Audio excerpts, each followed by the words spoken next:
भारत अमृत सर्वस्यं विष्णु भक्तात् विनिश्रितं गीता गंगोदकं पीत्वा पुनर्जन्म न विद्यते।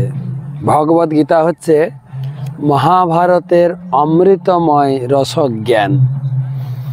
এই রসজ্ঞান পান করলে মৃত্যুকে জয় করতে পারবে। দ্বিতীয় অধ্যায়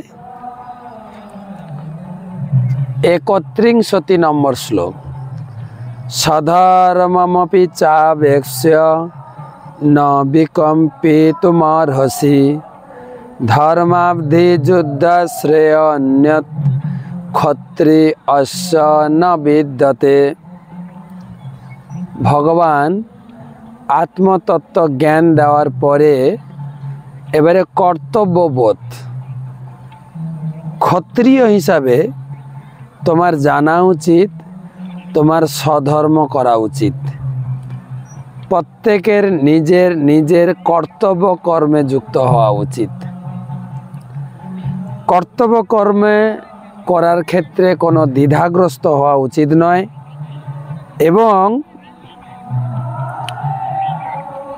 ধর্ম রক্ষার জন্য এই কর্তব্য কর্ম, পিতার কর্তব্য কর্ম বা ইংরেজিতে বলে ডিউটি, মাতার ডিউটি, সন্তানের ডিউটি, শিক্ষকের ডিউটি, শিক্ষার্থীদের ডিউটি, প্রত্যেকের জায়গায় আমরা কর্তব্য কর্ম করতে বাধ্য।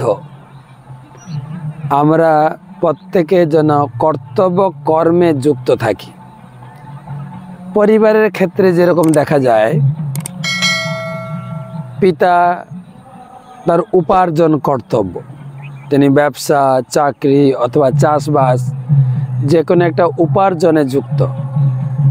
মাতা সন্তানদের পরিচর্যা, সংসারের দেখাশোনা, স্বামীর মঙ্গল কামনায় ধর্মে যুক্ত থাকা স্ত্রীর কর্তব্য। স্ত্রীকে বলা হয় সহধর্মিনী বা ধর্মপত্নী।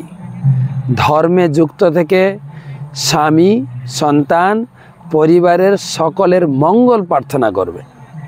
সকালে ধূপ ধুনা দিয়ে, সকালে সন্ধ্যায় উলুধ্বনি দিয়ে হরি ভজন, হরি পূজা করবেন, তুলসী পূজা করবেন, সংসারে মঙ্গল।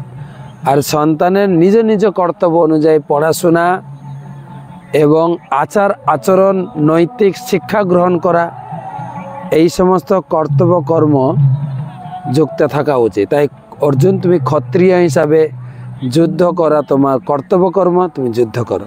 তাই ভগবদ্গীতা আমাদেরকে কর্তব্য কর্মের শিক্ষা প্রদান করছেন।